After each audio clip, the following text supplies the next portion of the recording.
이제 다 같이 일어나셔서 영과 진리로 사순절 첫째 주일 예배를 하나님께 드리시겠습니다. 모든 사람이 죄를 범하였음에 하나님의 영광에 이르지 못하더니 그리스도 예수 안에 있는 속량으로 말미암아 하나님의 은혜로 값없이 의롭다 하심을 얻은 자 되었느니라. 아멘.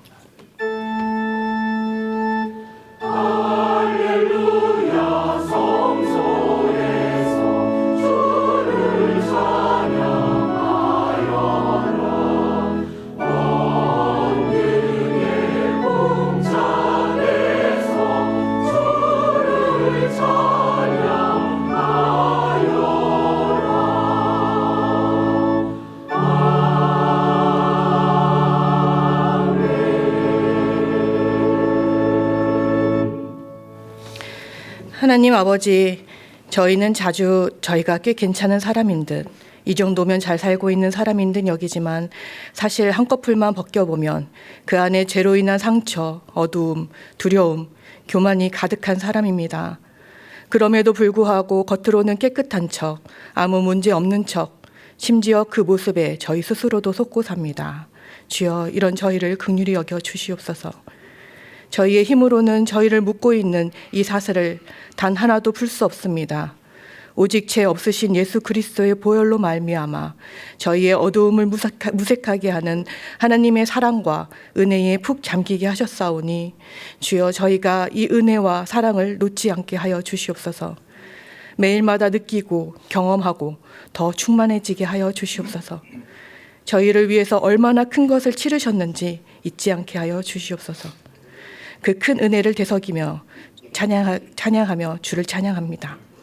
예수님의 이름으로 기도드리며 이제 우리 모두 주님께서 가르쳐 주신 기도를 감히 주님의 이름으로 담대히 드리오니, 하늘에 계신 우리 아버지여, 이름이 거룩히 여김을 받으시오며 나라의 임하옵시며 뜻이 하늘에서 이룬 것 같이 땅에서도 이루어지이다. 오늘날 우리에게 일용할 양식을 주옵시고 우리가 우리에게 죄 지은 자를 사하여 준 것 같이 우리 죄를 사하여 주옵시고 우리를 시험에 들게 하지 마옵시고 다만 악에서 구하옵소서. 대개 나라와 권세와 영광이 아버지께 영원히 있사옵나이다. 아멘.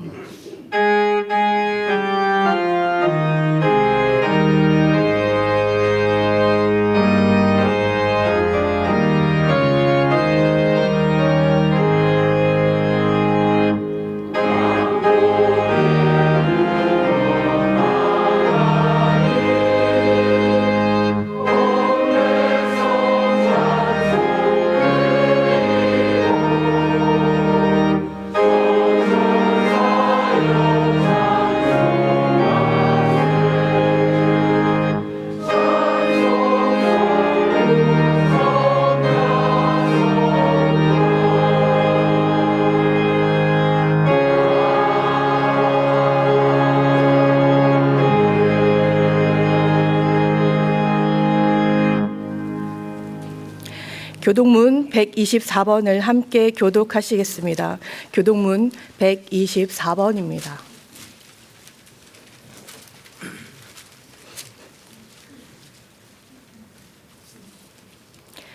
내 하나님이여, 내 하나님이여, 어찌 나를 버리셨나이까? 어찌 나를 멀리하며 돕지 아니하시고 내 심술을 듣지 아니하시나이까? 내 하나님이여, 내가 낮에도 부르짖고 밤에도 잠잠하지 아니하오나 응답하지 아니하시나이다. 이스라엘의 찬송 중에 계시는 주여, 주는 거룩하시니이다. 우리 조상들이 주께 의뢰하고 의뢰하였으므로 그들을 건지셨나이다. 그들이 주께 부르짖어 구원을 얻고 주께 의뢰하여 수치를 당하지 아니하였나이다. 나를 멀리하지 마옵소서. 환난이 가까우나 도울 자 없나이다. 악한 무리가 나를 둘러 내 수족을 찔렀나이다. 내가 내 모든 뼈를 셀 수 있나이다. 그들이 나를 주목하여 보고 내 겉옷을 나누며 속옷을 제비뽑나이다. 여호와여, 멀리하지 마옵소서. 나의 힘이시여 속히 나를 도우소서. 나를 사자의 입에서 구하소서. 주께서 내게 응답하시고 들소의 뿔에서 구원하셨나이다. 내가 주의 이름을 형제에게 선포하고 회중 가운데에서 주를 찬송하리이다. 여호와를 두려워하는 너희여 그를 찬송할지어다. 야곱의 모든 자손이여 그에게 영광을 돌릴지어다. 너희 이스라엘 모든 자손이여 그를 경외할지어다. 아멘.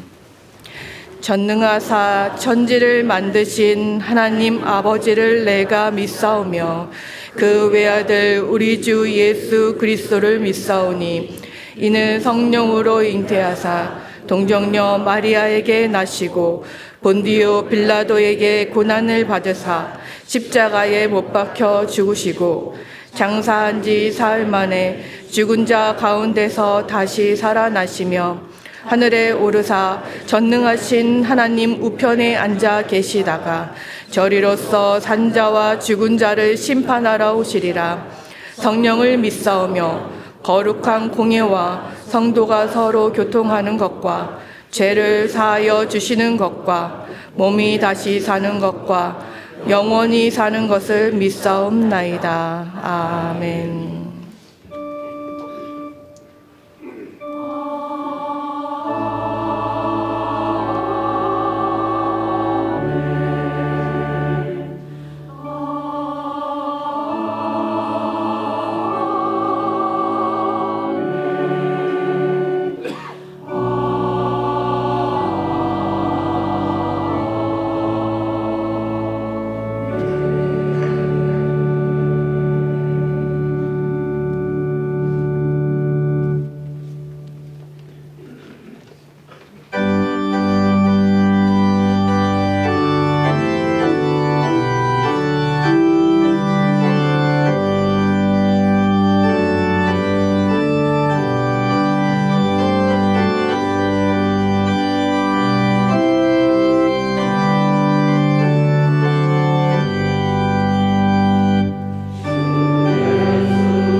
사랑과 자비가 풍성하신 하나님 아버지, 거룩한 주일을 맞아 저희를 교회로 불러주심을 감사드립니다.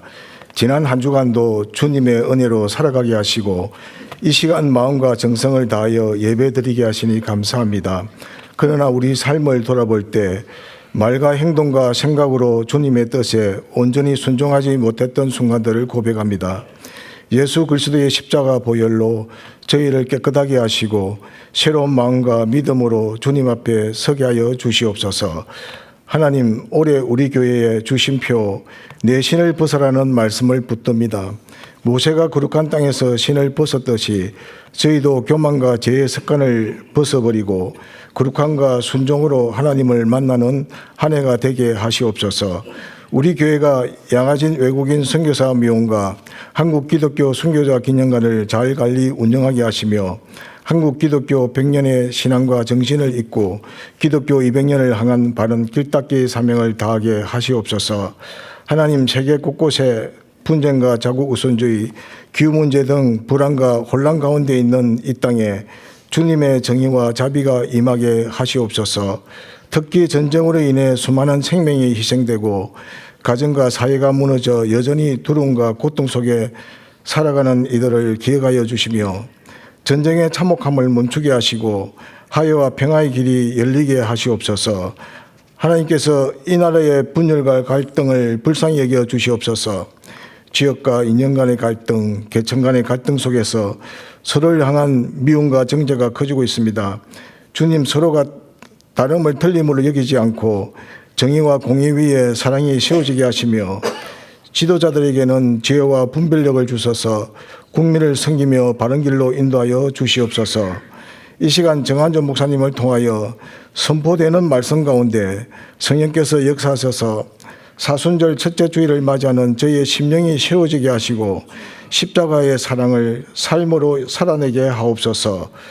찬양으로 섬기는 성가대 위에 성령의 기름 부어 주소서. 들어지는 찬양이 하늘의 위로와 기쁨이 되게 하시고 성길수록 은혜가 넘치게 하시며 보이지 않는 자리에서 수고하시는 봉사자들에게도 기쁨과 감사의 마음을 다하여 주셔서 그들의 헌신을 통해 교회가 든든히 세워지게 하시옵소서. 한 주간도 세속의 신을 벗고 거룩한 주님의 뜻 가운데 살아가는 저희 모두가 되게 하실 줄 믿사오며 이 모든 말씀을 우리를 구원하신 예수님 이름으로 기도드립니다. 아멘.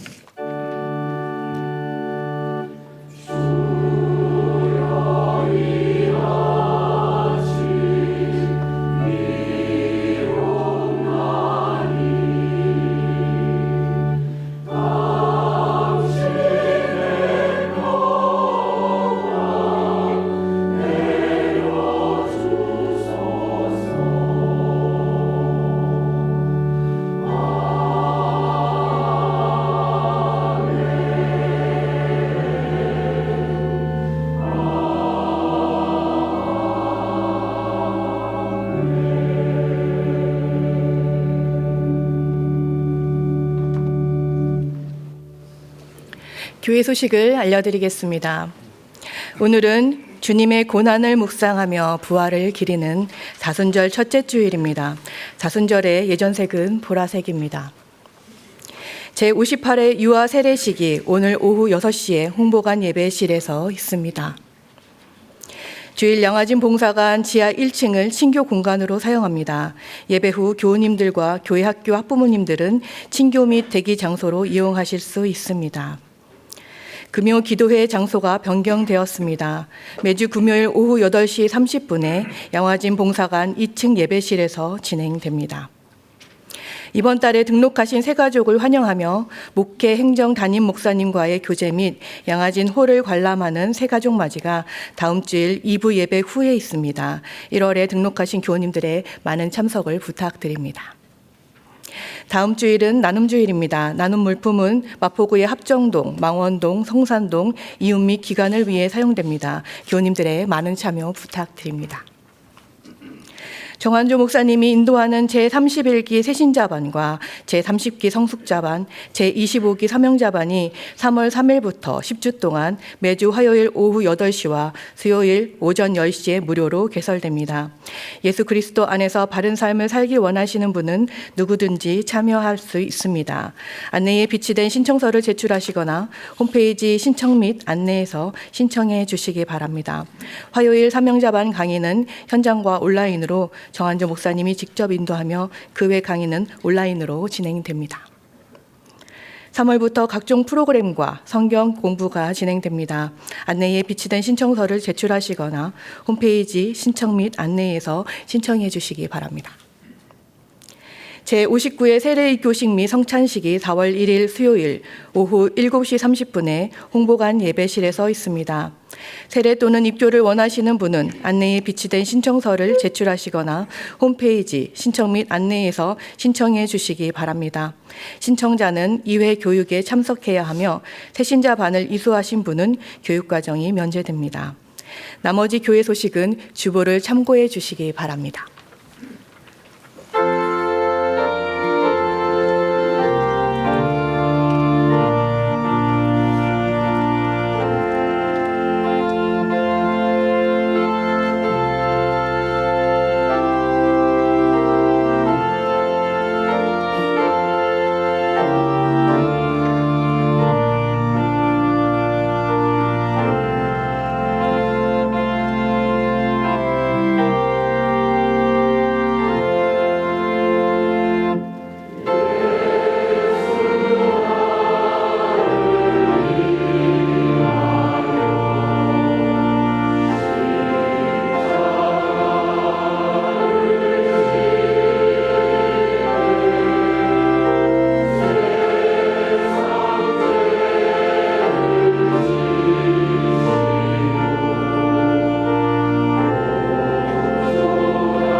오늘 우리에게 주시는 하나님의 말씀은 에베소서 5장 15절에서 21절입니다. 신약성경 315쪽입니다. 에베소서 5장 15절에서 21절입니다. 제가 봉독하겠습니다. 그런즉 너희가 어떻게 행할지를 자세히 주의하여 지혜 없는 자 같이 하지 말고 오직 지혜 있는 자 같이 하여 세월을 아끼라. 때가 악하니라. 그러므로 어리석은 자가 되지 말고 오직 주의 뜻이 무엇인가 이해하라. 술 취하지 말라. 이는 방탕한 것이니 오직 성령으로 충만함을 받으라. 시와 찬송과 신령한 노래들로 서로 화답하며 너희의 마음으로 주께 노래하며 찬송하며 범사에 우리 주 예수 그리스도의 이름으로 항상 아버지 하나님께 감사하며 그리스도를 경외함으로 피차 복종하라. 아멘.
예수님께서 부활하시고 성천하신 후에 제자들은 주님께서 약속하신 성령님을 기다리며 다락방에서 오로지 기도에 힘썼습니다. 그렇게 열흘이 지난 후인 오순절이 되었을 때 마침내 약속하신 성령님께서 임하셨습니다. 사도행전 2장 1절에서 4절이 이러합니다. 오순절 날이 이미 이름에 그들이 다 같이 한 곳에 모였더니 호련히 하늘로부터 급하고 강한 바람 소리가 있어 그들이 앉은 온 집에 가득하며 마치 불의 혀처럼 갈라지는 것들이 그들에게 보여 각 사람 위에 하나씩 임하여 있더니 그들이 다 성령의 충만함을 받고 성령이 말하게 하심을 따라 다른 언어들로 말하기를 시작하니라. 이스라엘 자손은 애굽에서 400년 동안 노예 생활을 했습니다. 하나님께서는 당신께서 정하신 때가 되었을 때 마침내 그들은 출애굽을 하게 되었고 그것을 기념하여 유월절을 지켰습니다. 하나님께서는 그 유월절이 있는 달을 새로운 해의 첫 달, 즉 종교적 정월로 삼게 하셨습니다. 400년 동안의 노예 생활에서 벗어나 자유를 얻게 된 것보다 더 새로운 일이 있을 수 없다는 의미였습니다. 유월절 후 첫 안식일이 지난 다음 날이 초실절입니다. 그 초실절에 예수님께서 부활하셨고 그때로부터 50일째 되는 날이 오순절입니다. 오순절은 그 해에 보리를 추수한 것을 기념하는 절기라 맥추절이라고 부르기도 하고 칠칠절이라고 부르기도 합니다. 유월절이 노예 생활에서 해방되어 하나님의 언약의 백성이 된 것을 확인하는 절기라면 오순절은 자유를 얻은 언약의 백성이 자신들의 수고로 추수한 결실을 하나님께 드리는 절기입니다. 유월절과 오순절은 우리의 구원 사역에도 그대로 적용됩니다. 예수님께서는 유월절 전날에 붙잡히셔서 유월절의 어린 양으로 십자가에서 제물이 되심으로 우리 대신 피를 흘려주셨습니다.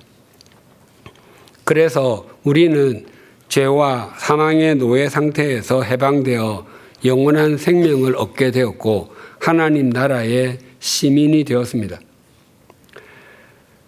그리고 예수님께서는 돌아가신 지 3일째 되는 날, 즉 초실절에 부활하셔서 40일 동안 제자들과 함께 보내시며 하나님의 나라를 전하신 후에 하늘로 올라가셨습니다. 그때로부터 10일 후 예수님께서 약속하신 성령님께서 임하셔서 우리로 하여금 성령님의 인도하심 속에서 성령의 열매를 맺는 사람들이 되게 해 주신 것입니다. 오늘 본문에서도 주님께서는 우리에게 성령으로 충만함을 받으라라고 말씀하십니다. 본문 18절에 이렇게 증가합니다. 술 취하지 말라. 이는 방탕한 것이니 오직 성령으로 충만함을 받으라. 뱀, 즉 마귀의 유혹에 넘어가 하나님께서 금하신 선악을 알게 하는 나무의 열매를 따먹은 아담과 하와의 후손이 살아가는 이 세상은 죄악이 가득하고 사람들의 생각과 계획은 항상 악했습니다. 그렇지 않은 때가 한 번도 없었습니다. 그래서 세상은 우리가 우리의 인생을 살아가면서 영원한 가치가 있는 것을 건져 올리지 못하도록 교묘하게 유혹합니다. 세속적 가치관을 따라서 사는 것은 굉장히 매력적일 뿐만 아니라 그렇게 사는 것보다 더 우월한 삶이 없다고 우리 귀에 속삭입니다. 그래서 우리가 영원한 가치가 있는 것들을 건져 올리는 삶을 살려면 우리의 생각이나 계획, 우리의 뜻보다는 주님의 뜻, 주님의 말씀에 순종하는 삶을 살아야 합니다. 자기 자신을 목적 삼는 삶의 결국은 언제나 한숨과 허무함으로 끝날 수밖에 없습니다. 왜냐하면 우리 사람이 유한한 존재이기 때문입니다. 오직 주님을 목적 삼고 주님의 말씀에 순종하는 삶에는 영원한 기쁨과 영원한 만족이 있습니다. 왜냐하면 우리가 목적 삼은 주님이 영원하신 분이시고 주님의 말씀이 영원하기 때문입니다. 우리가 성령으로 충만함을 받기 위해서는 술에 취하지 않아야 합니다. 에게해 연안에 위치한 항구 도시 에베소는 다른 도시들보다 경제적으로 풍요하였습니다. 에베소 사람들은 술, 즉 포도주의 신인 디오니소스를 숭배했고 술에 취해 중얼거리는 것은 그 신과의 교감으로 여겼으며 술에 취한 감정은 종교적 체험으로 여겼습니다. 그래서 술에 취하는 것은 종교적인 행위였기 때문에 술에 취하는 것은 굉장히 흔한 일이었습니다. 그러나 바울은 술 취하지 말라라고 정문일침을 가하고 있습니다. 그리고 방탕의 문자적인 의미는 낭비, 저축하지 않음, 절약하지 않음이라고 했습니다. 그래서 술에 취하게 되면 인생을 낭비하게 되고 자신의 인생을 소중하게 여기지 않게 됩니다. 즉 내가 지금까지 인생을 무가치하게 살았던 것을 반성하고 내가 딱 이 소주 3병 마시고 앞으로는 가치 있는 삶을 살겠습니다라고 말하는 사람을 저는 한 번도 본 적이 없습니다. 술은 우리의 인생을 무가치하게 낭비하게 하는 것이기 때문입니다. 그래서 본문의 술은 소주나 와인 등의 알코올만을 의미하지 않고 우리로 하여금 지혜 있는 사람이 아니라 지혜 없는 사람, 또 어리석은 사람이 되게 하는 것, 빛의 열매를 맺는 삶이 아니라 열매 없는 어두움의 일에 참여하게 하는 것, 우리로 하여금 건강한 삶을 살지 못하게 하는 다양한 종류의 중독 등 우리의 인생을 낭비하게 하는 총체라고 할 수 있습니다. 18절을 다시 봉독하겠습니다. 술 취하지 말라. 이는 방탕한 것이니 오직 성령으로 충만함을 받으라. 성경에서 무엇을 하지 말라라는 말씀은 그 뒤에 있는 것을 반드시 하라는 강조적인 표현입니다. 빌립보서 4장 6절입니다. 아무것도 염려하지 말고 다만 모든 일에 기도와 간구로 너희 구할 것을 감사함으로 하나님께 아뢰라. 아무것도 염려하지 말라라고 말씀하시는데 어떻게 하면 염려하지 않을 수 있겠습니까? 감정을 억제한다고 해서 염려가 되지 않는 것은 아닙니다. 걱정하지 마세요. 마음을 굳게 하세요. 라는 말을 듣고 염려가 해결된다면 얼마나 좋겠습니까? 그러나 그렇게 해결되는 법은 없습니다. 또한 그것은 마치 알코올 중독자에게 술 생각을 아예 끊으세요. 그러면 해결될 것입니다. 라고 말하거나 도박 중독자에게 화투나 카드를 머리에 그리지도 마세요. 그러면 새롭게 출발할 수 있습니다라고 말해서 알코올 중독자가 그 중독에서 벗어나고 도박 중독자가 그 중독에서 해방되게 하는 것과 그처럼 하겠다고 하는 것과 다름이 없습니다. 또 염려에 대한 통계를 아는 것도 염려하지 않는데 별 도움을 주지 못합니다. 미국의 심리학자 어니 젤린스키는 모르고 사는 즐거움이라는 책에서 이렇게 말합니다. 걱정의 40%는 절대 현실로 일어나지 않는다. 걱정의 30%는 이미 일어난 일에 대한 것이다. 걱정의 22%는 사소한 고민이다. 걱정의 4%는 우리의 힘으로는 어쩔 도리가 없는 일에 대한 것이다. 걱정의 4%는 우리가 바꿔놓을 수 있는 일에 대한 것이다. 즉 지금 우리가 걱정하고 있는 것의 대부분이 쓸데없는 것이고 우리가 바꿀 수 있는 것도 있다는 것입니다. 그러니 염려하지 말라는 것입니다. 저는 이런 통계를 누가 어떻게 냈는지 궁금합니다. 지나간 일이든 사소한 일이든 우리 속에서 스멀스멀 기어 나오는 염려에서 자유로운 사람은 아무도 없습니다. 하지만 성경은 아주 분명하게 염려에 대한 최고의 처방전을 말하는데 그것이 기도하는 것이라고 말씀합니다. 이것은 판에 박힌 말처럼 들리지만 이것보다 더 나은 답이 없습니다. 기말고사를 앞두고서도 스마트폰을 손에서 놓지 않는 중고등학생 자녀에게 부모는 스마트폰 갖고 놀지 말고 공부해라고 말할 것입니다. 그때 그 자녀가 스마트폰을 손에서 놓기는 했지만 계속 잠을 잔다든지 멍한 태도로 먼 산만 바라보고만 있다면 그것은 바른 해결책이 아닙니다. 그것은 스마트폰을 갖고 놀지 마와 전혀 다르지 않은 것입니다. 오직 공부하는 것이 스마트폰을 갖고 놀지 않는 것에 대한 최고의 처방전입니다.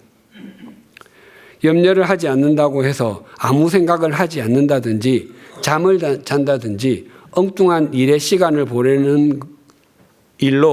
보내는 것은 바른 해결책이 되지 못합니다. 그러한 것들은 오히려 염려를 뒤로 미루어 두기만 하고 염려를 점점 더 커지게 하는 것과 같습니다. 아무것도 염려하지 않는 것에 대한 유일한 해결책, 최상의 해결책은 기도하는 것, 간구하는 것입니다. 즉 자기 자신과 자신의 상황을 하나님께 직면하게 하는 것입니다. 그 직면은 염려를 줄어들게 만들어주고 자기 자신이 무엇을 또 어떻게 해야 하는지 또렷하게 일깨워 줍니다. 그래서 우리의 인생을 방탕, 낭비하게 하는 술 취함에 빠지지 않는 최상의 방법은 성령 충만함을 받는 것입니다. 성경에 성령 세례라는 말도 나오고 성령 충만이라는 말도 나옵니다. 부활하신 예수님께서는 제자들에게 하나님의 나라를 가르치시며 이렇게 말씀하셨습니다. 사도행전 1장 4절과 5절입니다.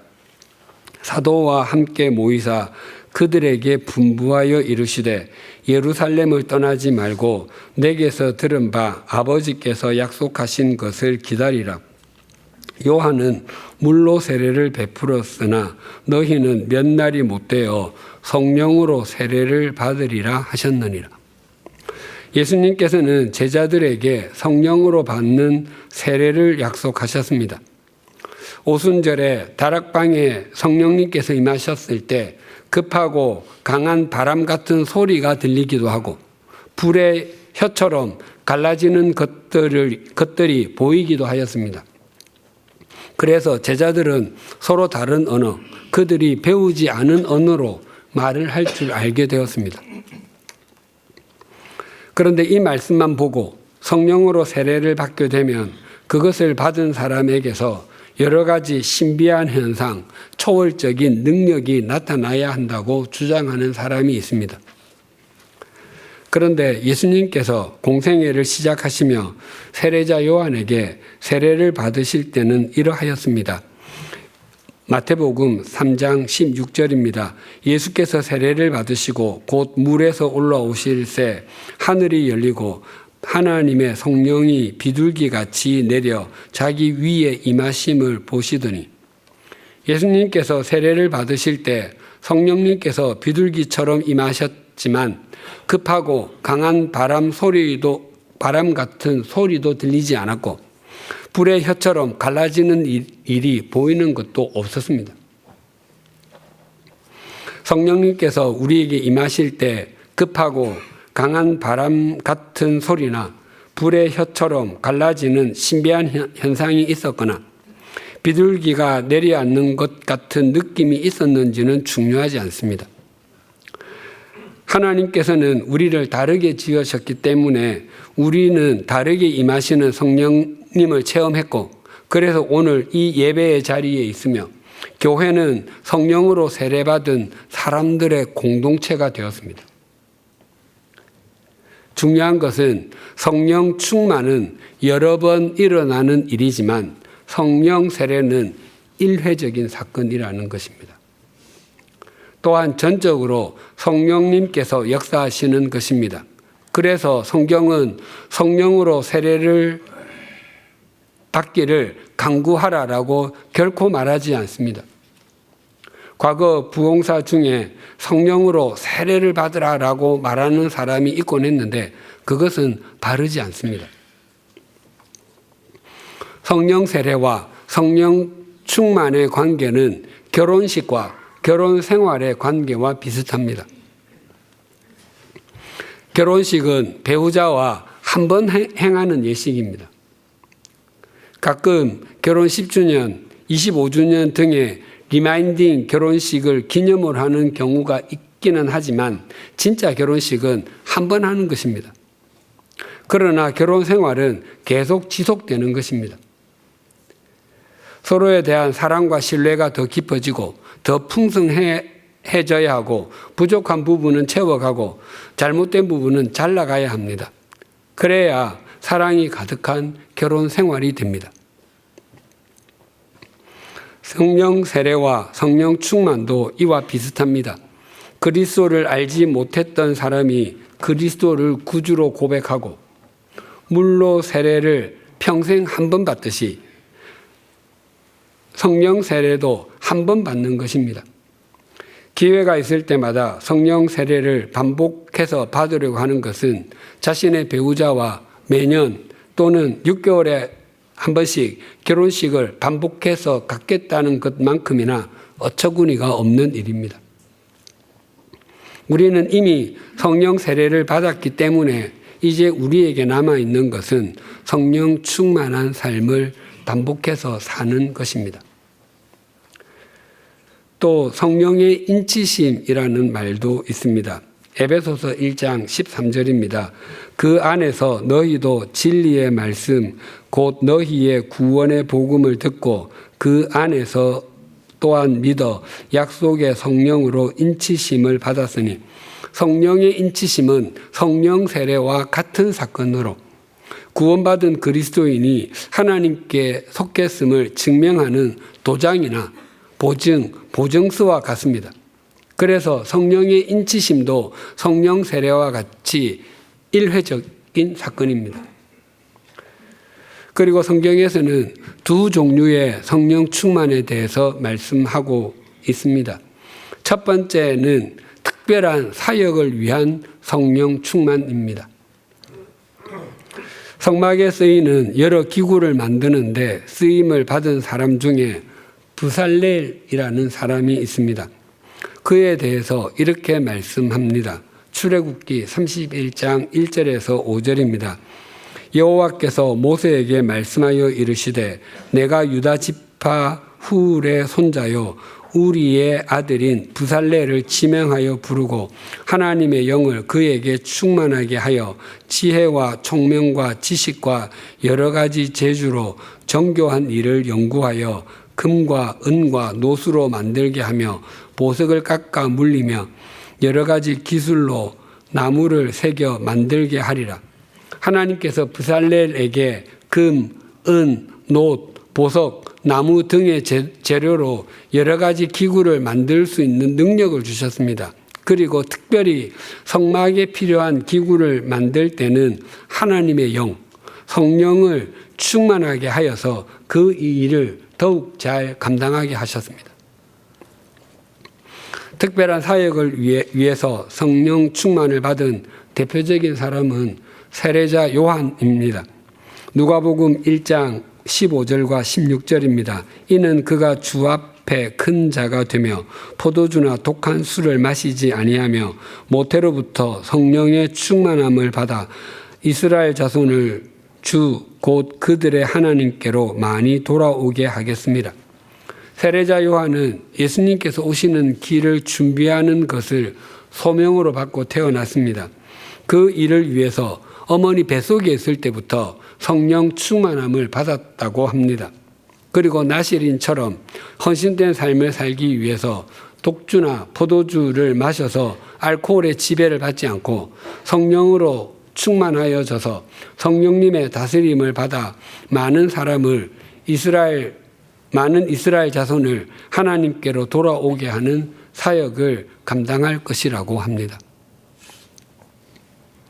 특별한 사역을 감당하기 위해서 예수님의 제자들, 즉 사도들도 성령 충만하였습니다.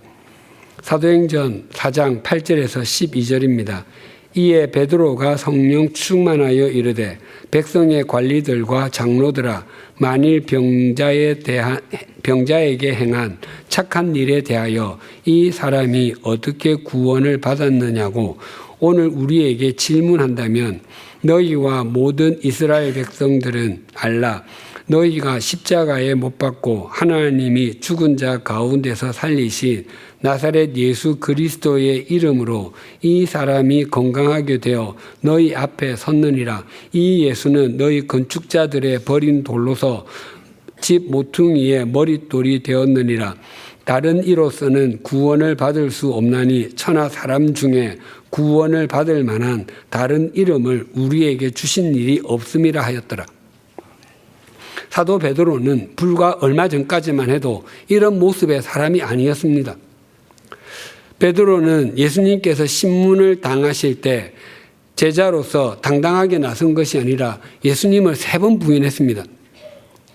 또한 예수님께서는 베드로를 비롯한 제자들에게 갈릴리에서 만나자고 약속하셨지만 베드로를 비롯한 제자들이 갈릴리로 간 것은 예수님의 말씀을 기억했기 때문이 아니라 자신들의 생업으로 되돌아가기 위함이었습니다. 그런데 오순절에 임하신 성령님으로 충만하여진 이후에는 완전히 달라졌습니다. 대제사장을 비롯한 여러 제사장들과 권력을 가진 사람들, 경제력을 가진 사람들 앞에서 다른 이로서는 구원을 받을 수 없나니 천하 사람 중에 구원을 받을 만한 다른 이름을 우리에게 주신 일이 없습니다라고 담대하게 외치고 있습니다.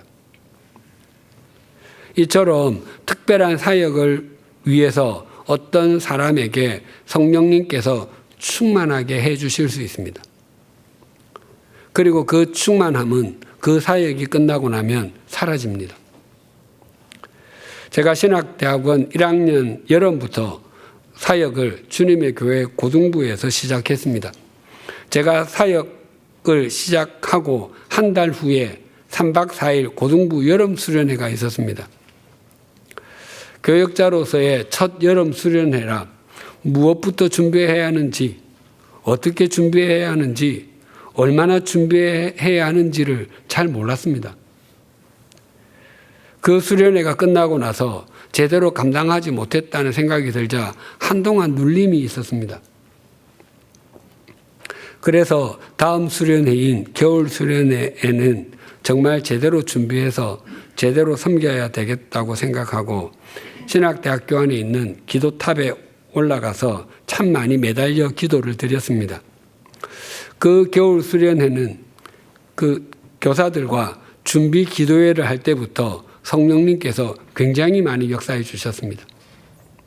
그리고 수련회에서도 마찬가지였습니다. 제가 수련회를 분명히 인도하고 있는데 제가 인도하고 있다는 느낌이 들지가 않았습니다. 그 겨울 수련회는 33년이 지난 지금까지도 잊히지 않습니다. 그리고 가끔 주일 예배를 드릴 때 또 이렇게 하나님의 말씀을 전할 때 제가 전하는 것이 아닌 것처럼 느껴질 때가 있습니다. 그때는 성령님께서 저를 다스리고 계심이 또렷하게 느껴집니다. 물론 그 예배가 끝나면 그 느낌은 사라지고 일상으로 돌아옵니다. 두 번째 성령 충만은 일상적인 성령 충만입니다. 사도행전 6장에는 예루살렘 교회에 그리스도인의 수가 점점 늘어나게 되었을 때 구제의 문제로 갈등이 있었던 사실을 전해줍니다.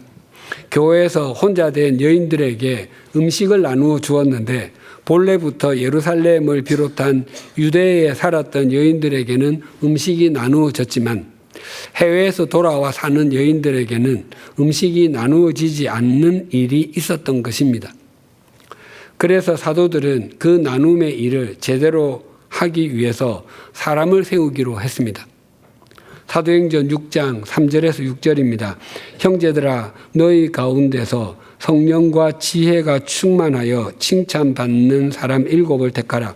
우리가 이 일을 그들에게 맡기고 우리는 오로지 기도하는 일과 말씀 사역에 힘쓰리라 하니 온 무리가 이 말을 기뻐하여 믿음과 성령이 충만한 사람 스데반과 또 빌립과 브로고로와 니가노르와 디몬과 바메나와 유대교에 입교했던 안디옥 사람 니골라를 택하여 사도들 앞에 세우니 사도들이 기도하고 그들에게 안수하니라.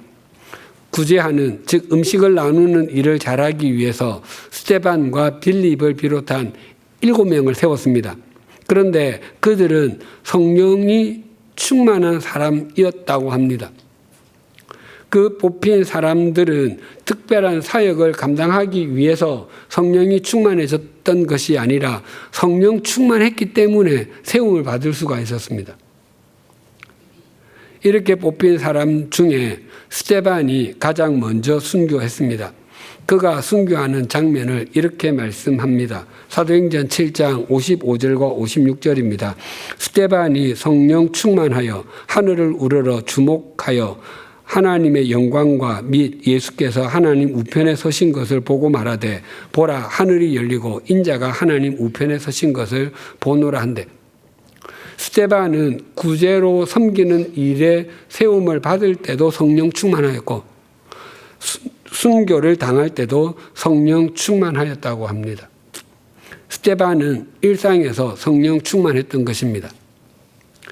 바울과 함께 1차 전도 여행을 떠났던 바나바에 대해서 이렇게 말씀합니다. 사도행전 11장 24절입니다. 바나바는 착한 사람이요 성령과 믿음이 충만한 사람이라. 이에 큰 무리가 죽게 더하여지더라. 바나바도 스데반처럼 일상에서 성령 충만했고 믿음도 충만했습니다. 바나바가 성령과 믿음이 충만한 사람이었기에 다른 사람들이 외면했던 사울, 즉 바울을 데려오기 위해서 5가지 갖고 바울과 함께 1년 동안 안디옥에서 하나님의 말씀을 가르쳤을 때 사람들은 안디옥 교회 사람들을 그리스도인이라 불렀습니다.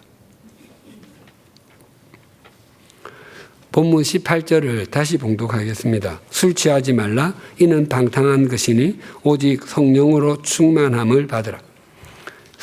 충만함을 받으라라는 동사의 시제는 현재, 수동, 명령, 복수 2인칭입니다. 즉 너희는 충만하여 짐을 받으라입니다. 영어에서도 현재형은 반복을 의미합니다. 나는 아침을 먹어라고 말한다면 아침 식사를 규칙적으로 하는 것을 의미합니다. 그래서 성령으로 충만함을 받는 것은 성령 세례처럼 일회적으로 끝나는 것이 아니라 반복적으로 충만하여 지는 것을 의미합니다. 그러므로 본문의 성령 충만은 특별한 사역을 위한 성령 충만이 아니라 일상적인 성령 충만을 의미합니다. 일상에서 성령 충만한 사람이 시와 찬송과 신령한 노래를 부르며 범사에 아버지 하나님께 감사하는 삶을 삽니다. 일상에 성령 충만한 사람이 세속적 가치관과 육체 욕심을 따라 사는 것을 거부하고 성령님을 따라 살아가므로 성령의 열매를 맺어갑니다. 오늘은 주님의 고난을 묵상하며 부활을 기리는 사순절 첫째 주일입니다. 오순절에 이 땅에 오신 성령님은 다시 하늘로 올라가지 않으셨습니다.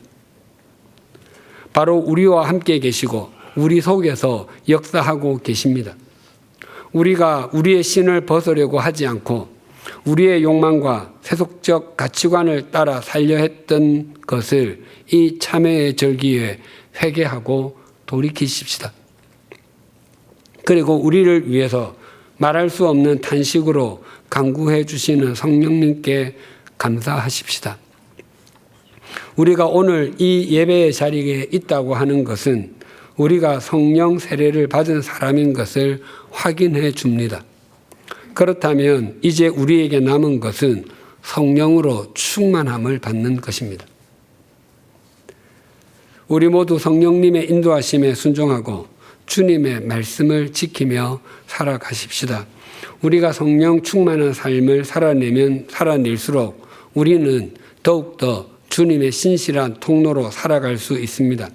또한 세속적 가치관이 판을 치는 세상 속에서도 소금과 빛으로 살아갈 수 있습니다.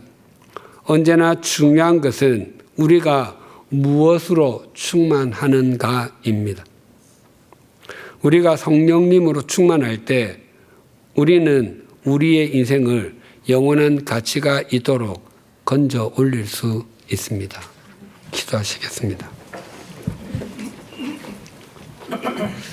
술 취하지 말라 이는 방탕한 것이니 오직 성령으로 충만함을 받으라라고 하나님께서는 우리에게 명령하고 계심에도 우리는 우리의 욕심과 욕망이라는 술과 세속적 가치관이라는 술에 충만하여 그것들에 사로잡히고 싶어 했고 그것들의 다스림을 받는 것이 세상에서 성공하는 것이라고 고집을 부렸음을 고백합니다. 그래서 우리는 오랜 기간 그리스도인이었지만 우리의 욕망과 세상적인 것으로 충만하여 지려고 했고 성령님으로는 충만하지 못했음을 고백합니다. 오늘 사순절 첫째 주일을 맞아 우리의 허물과 죄를 참회하오니 용서하여 주시옵소서. 오늘 말씀을 통해서 우리는 이미 성령 세례를 받은 사람들이기에 오늘 이 예배의 자리에 나아올 수 있게 되었음을 확인시켜 주셔서 감사합니다. 이제는 우리 가운데 또 우리의 심령에 계시는 성령님의 인도하심에 바르게 그리고 민감하게 반응하여 일상에서 성령 충만한 삶을 살아가게 하여 주시옵소서. 이제부터는 더욱 성령님께 순종하여 주님의 말씀을 지킴으로 주님의 신실한 통로로 살아가게 하여 주시옵소서. 우리가 어디에 있든지 또 무엇을 하든지 우리가 무엇으로 충만하려고 하는지를 잘 확인하게 하시고 세속적 가치관이 아니라 성령님으로 충만하게 하여 주시옵소서. 예수님의 이름으로 기도드립니다. 아멘.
하나님 아버지, 저희가 성령 세례 받은 것으로 만족하지 않고 일상에서 성령 충만한 삶을 누리기를 원합니다.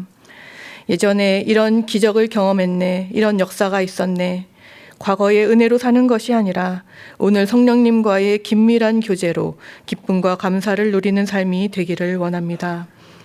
그런 믿음의 선포와 삶의 고백으로 작은 물질을 드립니다. 저희가 드리는 물질이 저희의 마음이 하나님이 기뻐 받으실 만한 온전한 것이게 하시고 작은 것을 드렸지만 저희의 모든 것을 드린 것이 되게 하여 주시옵소서. 성령님의 세밀한 역사와 동행으로 이끄시는 주께서 저희의 주인 되시며 주관자 되심을 다시 한번 고백하오며 예수님의 이름으로 봉헌 기도드립니다. 아멘. 주위에 계신 분들과 인사 나누시겠습니다.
우리 주 예수 그리스도의 은혜와 하나님 아버지의 사랑과 성령님의 교통하심이 사순절 첫째 주일을 맞아 세속적 가치관이 아니라 성령님으로 충만하여 짐으로 주님의 통로로 살아가기를 소망하고 결단하는 주님의 사람들과 100주년 기념교회 위에 지금으로부터 영원토록 함께해 주시기를 간절히 축원하옵나이다.